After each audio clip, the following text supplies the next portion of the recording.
Salut à toutes et à tous, ravi de vous retrouver pour une nouvelle édition de la Minute Quintée. Ce mercredi 11 juin, on prend la direction de l'hippodrome de Caen pour un Quintet Plus réservé bien entendu aux trotteurs. Ce sera la quatrième course du programme, le prix de Thury-Harcourt, une compétition pour d'échevaudage. N'ayant pas gagné 241 000 euros, il y aura 16 concurrents en lice sur 2450 mètres avec un recul pour les 10 plus riches à partir du numéro 7.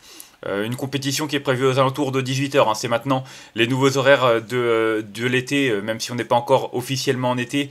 Toujours est-il qu'on a affaire à un lot assez intéressant avec pas mal de concurrents de 6 ans, de qualité, les 6 ans, qui affrontent leurs aînés vraiment avec les dents longues. Et c'est vrai qu'avant le coup, c'est une compétition dans laquelle on peut enlever déjà quelques chevaux qui vont faire soit leur rentrée, soit qui sont en rodage au second poteau. Donc voilà, notamment le 7, le 8, le 9, le 12... pas le 12, 7, 8, 9, 7, 8, 9, 14, 7, 8, 9, 11, 14. À mon avis, voilà, même le 14, il défère des 4 pieds, mais il ne l'a pas couru depuis 2023. Donc c'est vrai qu'avant le coup, 7, 8, 9, 11, des interdits. Puis le 14, ça va être très compliqué. Donc du coup, il n'en reste plus que 11. C'est vrai que parmi ces 11-là, j'ai fait confiance en priorité aux 6 ans, à commencer par le 13, Japlou Turgot, qui pour moi est le cheval de classe en départ de cette compétition. Il a les meilleurs titres, c'est le concurrent de 6 ans le plus riche, et c'est à juste titre que je l'ai retenu en tête, parce qu'il a des performances qui sont vraiment meilleures que celles de ses rivaux. Il n'y a qu'à voir même déjà cet hiver où il avait terminé deuxième de la finale régionale des 5 ans derrière Gilles Viva en battant Jackson Dark, Just Boy d'Aleza. Franchement, il a rivalisé avec des concurrents qui sont vraiment bien meilleurs que ceux qu'il affronte. Dernièrement, quatrième d'un groupe 3 face à ses aînés du côté de Beaumont-de-Lomagne. Alors certes, on s'attendait un petit peu mieux de sa part, il était vraiment favori. Mais franchement, quand on court avec des chevaux comme Idéal du Rocher, voilà, Grand Trio Ludois, bon, il y a vraiment des concurrents qui sont un peu au-dessus. Alors il rend 25 mètres, mais il est quand même déféré des 4 pieds. Mathieu Abrivard n'a pas caché sa confiance, et c'est vrai que lorsqu'il est déféré, il rate rarement son coup. Alors ce sera Jean-Étienne Abrivard qui sera au sulky, puisque Mathieu sera du côté de Vichy. Mais il n'empêche, pour moi, c'est une toute première chance théorique et il devrait logiquement lutter pour la victoire. Ensuite, j'ai retenu en deuxième position. Je suis parti au premier poteau derrière. J'ai vraiment l'impression que ça se situe là-bas l'opposition, avec notamment le 6, Jab Demi, qui a certainement été préparé pour cette compétition. Lui aussi a couru dans des bons lots. Alors, il a moins bien figuré dans des bons lots que Japlou Turgot, mais l'engagement est vraiment favorable. C'est le plus riche au premier poteau. Dernièrement, à Vincennes, c'était pas si mal que ça. Le lot était bien composé. Certes, seulement 6ème, mais franchement, quand on voit la qualité de l'engagement et qu'il revient sur une piste sur laquelle auparavant il avait terminé 4ème, d'ailleurs c'était sur ce parcours, je trouve qu'il a pas mal d'arguments à faire valoir. C'est un cheval qui est capable d'adopter toutes les tactiques. Je pense qu'il trouve une tâche bien plus facile que les dernières fois. Et c'est vrai qu'avant le coup, son entraîneur Romain Larue est confiant. Donc je pense qu'il est capable de lutter pour une place sur le podium. Pas forcément gagner pour pouvoir terminer deuxième. Faudra déjà que ça se passe bien. Mais en tout cas, c'est un concurrent qui fait partie des priorités clairement. Ensuite, j'ai retenu en troisième position le 4 Jetpack, qui a rapidement retrouvé la bonne carburation. Il était très estimé en début de carrière, Jetpack. Il a couru dans des très bons lots. Et c'est vrai qu'on l'avait même vu à l'étranger courir dans des lots très intéressants. Et depuis son retour en France, il a connu des fortunes diverses. Il a intégré les box de Charles Marie il y a de cela quelques mois en cours d'année dernière. Je suis en train d'essayer de voir quand est-ce qu'exactement il a rejoint les box de Charles-Antoine Marie. C'était en fin de saison 2024. Voilà, c'était juste avant le meeting d'hiver. En tout cas, c'est un cheval qui, après avoir été écarté des pistes pendant quelques mois, a rapidement retrouvé la bonne carburation. Il vient de s'imposer sur l'herbe de l'Andivisio. Alors, bien entendu, là, il monte de catégorie, mais l'engagement est bon. Il est allégé dans sa ferrure. Il est confié à Johan Le Bourgeois. Donc, je pense vraiment qu'il est capable d'un grand numéro s'il prend la tête. S'il prend la tête, bien entendu, mais je trouve qu'il a vraiment pas mal d'arguments à faire valoir, et lui aussi en tête a une très belle carte à jouer.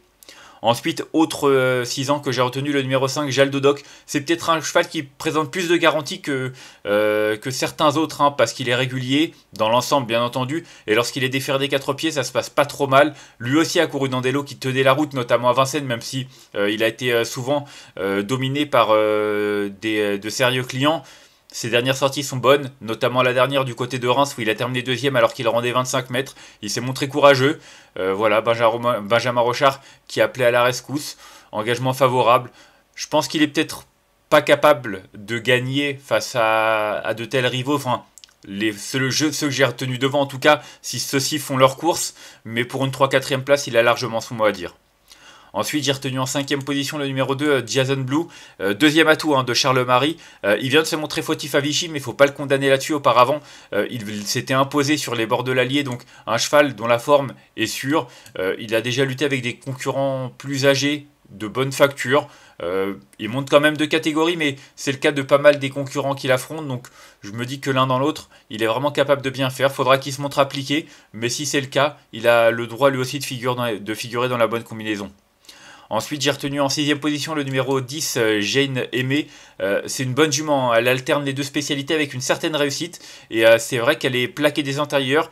Sa meilleure configuration, elle reste sur une 2e place à l'attelage, mais du côté de Langon, dans un lot qui tenait la route. Franchement, il était sans doute un peu moins relevé, mais il était quand même pas mal composé. Elle rend la distance, mais c'est une attentiste. Du coup, je me dis que c'est pas plus mal. Franck Nivard va certainement s'évertuer à lui donner un parcours caché, à suivre le bon wagon pour se rapprocher si c'est le cas, et elle est capable d'accrocher une place. Ensuite, j'ai retenu en 7e position le numéro 3, Yalta de Vandel. Voilà, on passe aux aînés, et c'est vrai que ce numéro 3, Yalta de Vandel, c'est une bonne jument. Maintenant, elle affronte des cadets aux dents longues. Maintenant, ce qu'elle aura pour elle, c'est qu'elle aime bien cette piste de Caen. D'ailleurs, j'ai regardé, en 3 tentatives déférées des 4 pieds à Caen, une victoire, 2 deuxième places. Là, elle est déférée des 4 pieds une nouvelle fois, donc je me dis que la course a été préparée avec soin. Faut pas tenir rigueur de son dernier échec sur l'hippodrome de Châteaubriand. Donc voilà, avec David Thomas qui la retrouve, je pense qu'elle est capable de remettre les pendules à l'heure, mais plutôt pour une place. Et enfin, en 8e position, j'ai retenu le 16, Help Me Win.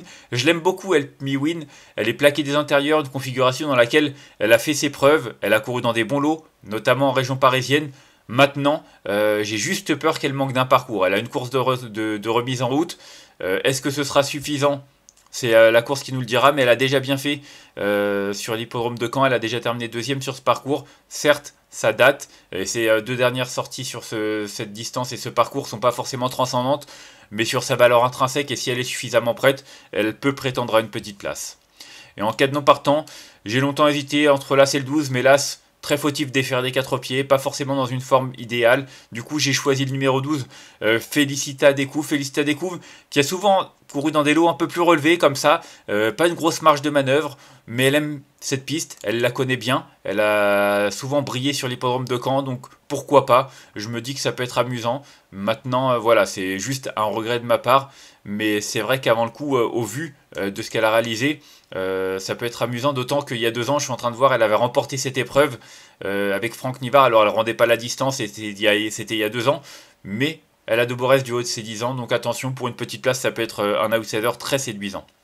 On va faire un petit récapitulatif de ma sélection avec le numéro 13 que j'ai retenu devant le 6, le 4, le 5, le 2, le 10, le 3 et le 16. Et en cas de non partant, le numéro 12.